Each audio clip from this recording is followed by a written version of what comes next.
안녕하십니까? 책 읽는 밤 달빛지기입니다. 오늘도 제가 여러분께 보카치오의 데카메론을 낭독해 드릴 텐데요. 여러분의 구독과 좋아요에 힘입어 5번째 날 9번째 이야기를 낭독해 드리겠습니다.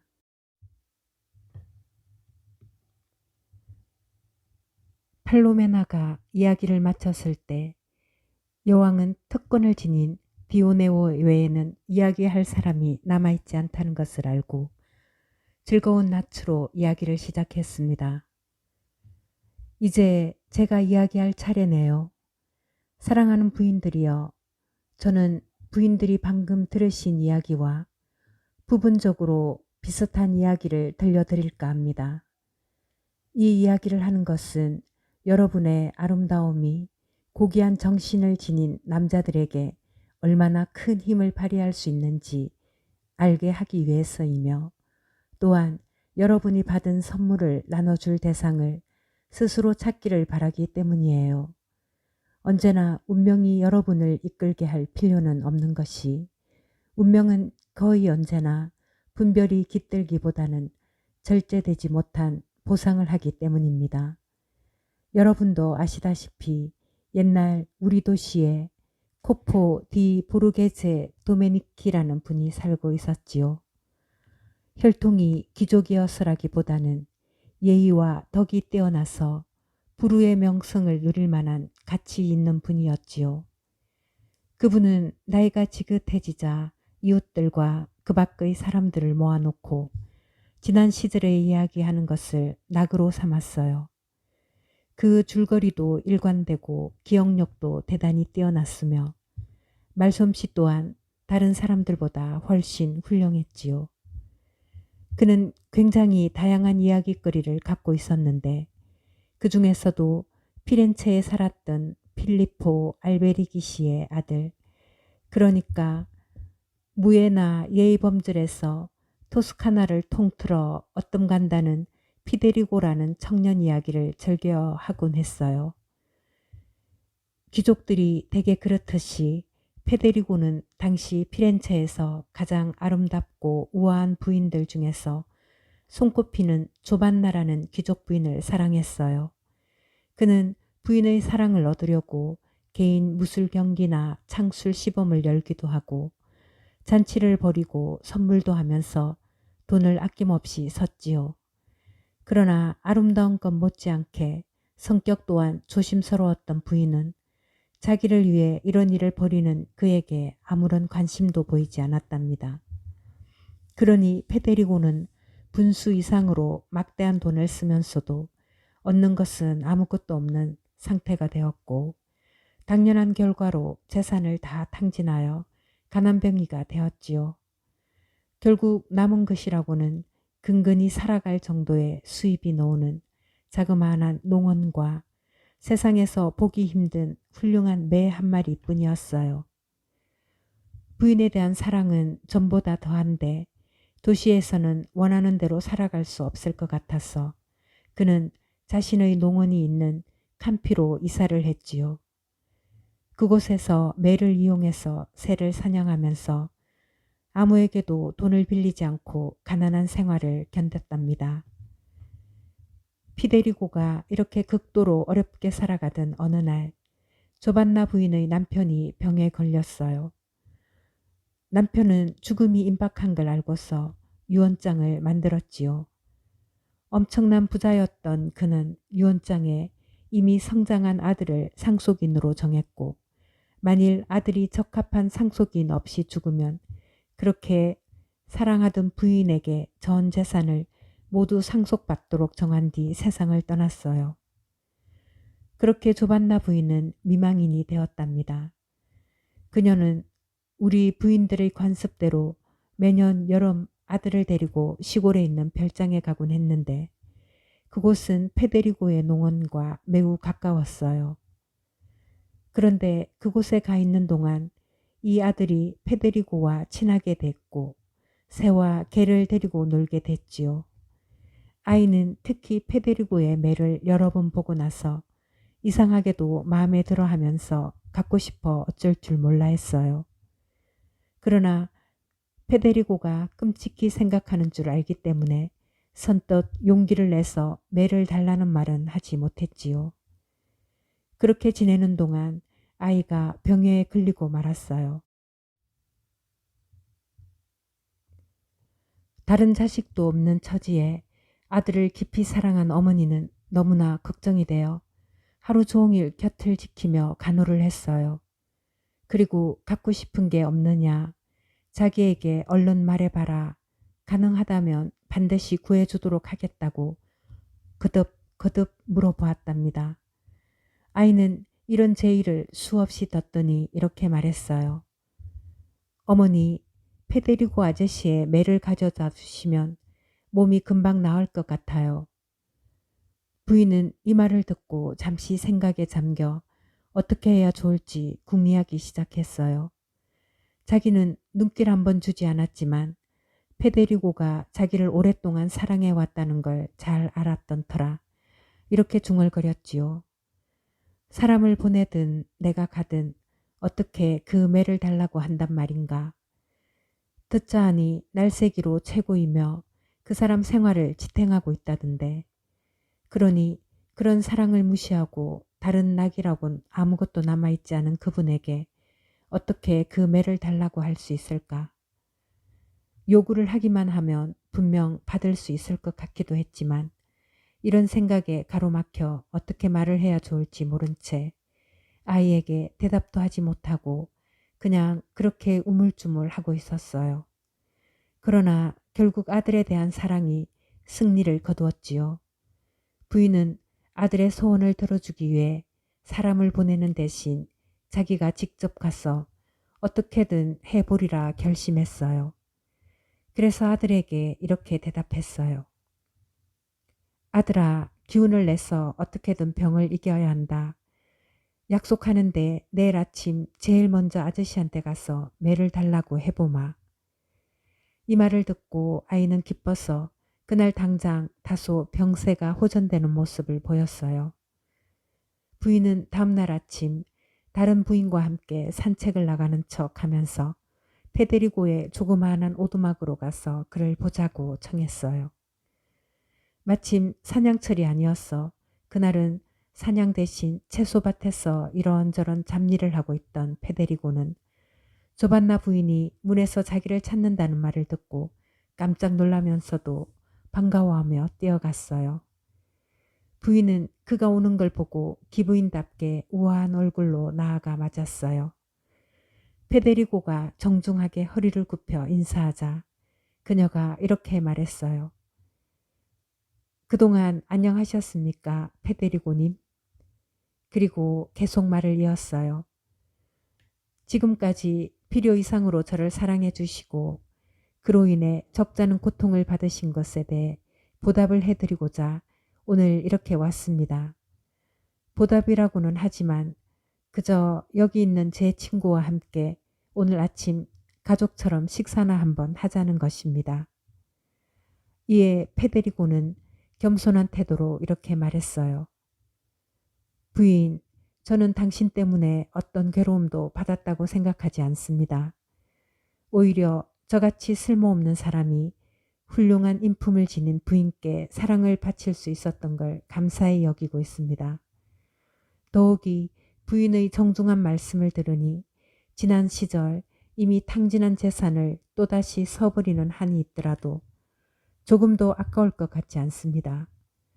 게다가 이런 누추한 곳에 와 주시다니 정말 고맙습니다. 이렇게 말하고 페데리고는 겸손한 태도로 집 안으로 부인을 맞아들여 정원 쪽으로 안내했어요. 그런데 그곳에는 부인을 대접해 줄 사람이 아무도 없었기 때문에 이렇게 말했지요. 부인, 여기는 다른 사람이 없으니 제가 식사를 준비하는 동안 이 농부의 착한 아내가 부인의 말벗을 해드릴 겁니다. 페데리고는 극도로 공공한 지경에 빠져 있었으나 대책 없이 재산을 써버린 결과 자기가 얼마나 궁핍한 지경인지 아직도 깨닫지 못하고 있었어요. 그러나 한때는 부인에 대한 사랑 때문에 셀 수 없이 많은 귀빈들을 초청할 수 있었는데 오늘 아침에는 부인의 명예를 높여줄 만한 것이 아무것도 없다는 현실을 절실히 깨달았어요. 그래서 갑작스런 불안에 사로잡혀 정신 나간 사람처럼 이리저리 왔다 갔다 하며 속으로 운명을 저주했답니다. 돈도 없지, 저당 잡힐 물건도 없지, 시간은 자꾸만 흘러가는데 사랑하는 부인을 무엇으로 대접하고 싶은 마음은 커져만 갔어요. 하지만 다른 사람은 물론 농부에게도 도움을 요청하고 싶지는 않았어요. 그런데 갑자기 애지중지하는 매가 방 안의 회에 앉아 있는 모습이 눈에 들어왔어요. 다른 건 눈에 띄지도 않았기에 그놈을 손에 들어보니 제법 무게가 나갔어요. 이놈이면 부인께 대접할 훌륭한 요리가 되겠다는 생각이 들었어요. 이것저것 더 생각할 것도 없이 페데리고는 그놈의 목을 비틀어 하녀에게 넘기고 빨리 털을 뽑고 꼬챙이에 꿰어서 잘 구워보라고 일렀습니다. 그런 뒤 아직 몇 장 남아있던 새하얀 식탁포를 깔고 밝은 낯으로 뜰에 있던 부인에게 돌아가 자기가 할 수 있을 만큼 성의를 들여 식사를 준비했다고 말했어요. 부인과 같이 온 다른 부인은 몸을 일으켜 식탁으로 가서 무엇을 먹는지도 모른 채 정중하고 품위 있는 대화를 이끄는 페데리고와 함께 그 불쌍한 매를 먹었어요. 식사가 끝나고 어느 정도 얘기를 주고받다가 부인은 찾아온 용건을 얘기할 때가 됐다 싶어 페데리고를 향해 상냥하게 입을 열었어요. 페데리고님, 당신의 지난 생활과 저의 정숙함을 기억하신다면 제가 이곳을 찾아온 주된 용건을 들으시고 저의 뻔뻔함에 놀라시리라 확신합니다. 저 자신의 정숙함을 위해 당신을 얼마나 무정하고 냉혹하게 대했던지요. 하지만 당신에게도 자식이 있거나 혹은 있었다고 생각하시면 자식에게 품는 사랑의 힘이 얼마나 큰지 잘 아시고 절 용서하실 마음이 조금이나마 생기실 것이라고 생각합니다. 당신은 자식이 없지만 저는 하나가 있습니다. 저 역시 여느 어미와 같이 공통된 법칙에서 벗어날 수가 없네요. 저는 그런 힘에 이끌릴 수밖에 없었고 그래서 제 감정이나 체면이나 예의를 어기면서까지 당신께 한 가지 부탁을 드리고자 합니다. 그게 당신께 얼마나 소중한 것인지 잘 압니다. 맞습니다. 생활이 그렇게 극도로 궁핍해진 당신께 다른 어떤 즐거움도 없고 사는 낙도 없으며 어떤 위안도 없으시겠지요. 제가 바라는 것은 바로 당신의 매입니다. 제 아이가 굉장히 갖고 싶어 합니다. 만일 제가 매를 가져다 주지 않으면 지금 앓고 있는 병이 무거워질 뿐만 아니라 목숨마저 위태로워질지도 모릅니다. 그러니 당신께 이렇게 간청합니다. 저에게 품으신 사랑에는 아무런 보답도 드리지 못했습니다만 사랑이 아닌 친절하고 자상한 마음에서는 누구보다 뛰어나신 당신의 고귀함에 기대어 그 매를 저에게 주십사 부탁드립니다. 이 일은 당신께도 기쁨이 될 겁니다. 저는 그 선물 덕분에 아들의 생명을 구할 것이고 그 점을 언제까지라도 잊지 않을 테니까요. 페데리고는 부인이 요구하는 바를 들으면서 이미 그녀에게 먹으라고 주었으니 이제 와서 어찌하나 하는 생각이 북받쳐 올라 한마디 말도 못하고 그녀 앞에서 그저 눈물만 흘렸어요. 부인은 페데리고의 눈물을 보고 처음에는 자기가 아끼는 매를 떠나보내야 하는 고통 때문에 그러는 줄 알고 그럼 그만두시라고 말할 뻔했지요. 그러나 잠시 좀 지켜보기로 하고 페데리고가 울기를 그치고 대답할 때까지를 기다렸어요. 페데리고는 이렇게 말했어요. 부인, 하느님의 뜻으로 제가 당신에 대한 사랑을 간직한 이래 운명이 어쩌면 이렇게 나를 거스르기만 하는가 하여 정말 괴로워 죽을 것만 같았습니다. 그러나 그러한 일들은 지금 벌어지는 이 일에 비하면 하찮은 것들이었군요. 이제 저는 제 운명을 도저히 용서하지 못할 것 같습니다. 부인께서 제가 부유했을 때 발길도 돌리지 않으시다 이렇게 갑자기 제 누추한 집에 오셔서 작은 선물을 달라고 하시는데 제가 그 선물을 드릴 수 없도록 만들어 놓았으니 말입니다. 제가 선물을 드릴 수 없는 이유를 간단하게 말씀드리지요. 실은 부인께서 그 상냥한 마음으로 저와 함께 식사를 하고 싶으시다는 얘기를 들었을 때 부인의 우아하고 반듯한 인품을 생각해서 제가 할 수 있는 최대한의 능력을 발휘하여 값진 음식을 대접해드리고 싶었습니다. 보통 사람들에게 내놓는 것과는 비교할 수 없는 그런 음식을 말입니다. 그래서 지금 저에게 청하시는 매를 떠올리고 부인께 대접할 만한 훌륭한 음식이 되리라고 생각했습니다. 그래서 오늘 아침에 구워서 정성을 담아 식탁에 올린 것입니다. 달리 대접해드릴 방도가 도저히 생각나지 않았으니까요. 그런데 이제 그 매를 다른 방법으로 원하시다니 그렇게 해드릴 수 없는 것이 그저 슬플 따름입니다. 사는 동안 저 자신을 용서하지 못할 것입니다. 이렇게 말하고 그는 매의 털과 다리, 부리를 증거로 가져오게 했어요.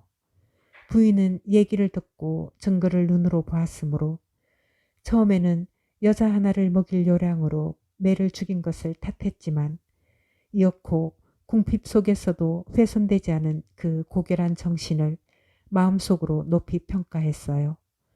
그러고는 매를 가져갈 희망이 사라진 마당에 아들의 건강도 염려스러워 암담한 심정으로 자리에서 일어나 아들에게 돌아갔어요. 아들은 매를 갖지 못하여 상심한 탓인지 아니면 원래 그렇게 될 운명이었던지 며칠 후 어머니의 처절한 슬픔 속에서 세상을 떠나고 말았지요. 부인은 눈물로 밤을 지새우고 가슴이 찢어지는 심정으로 세월을 보냈답니다. 친정오빠들은 아직 젊은 동생에게 유산도 많이 받았고 하니 다시 결혼을 하라고 강력하게 권했어요. 부인은 재혼할 생각은 없으나 워낙 성화에 시달리다 보니 자기를 위해 그렇게 애지중지하던 매를 죽인 페데리고의 훌륭한 인품과 관대한 성격이 마음에 떠올랐어요. 그래서 오빠들에게 이렇게 말했어요. 오빠들만 좋다면 저는 그냥 이렇게 살고 싶어요. 그러나 꼭 재혼하기를 원하신다면 저는 페데리고와 델리 알베리기가 아니면 누구와도 남편으로 삼지 않겠어요.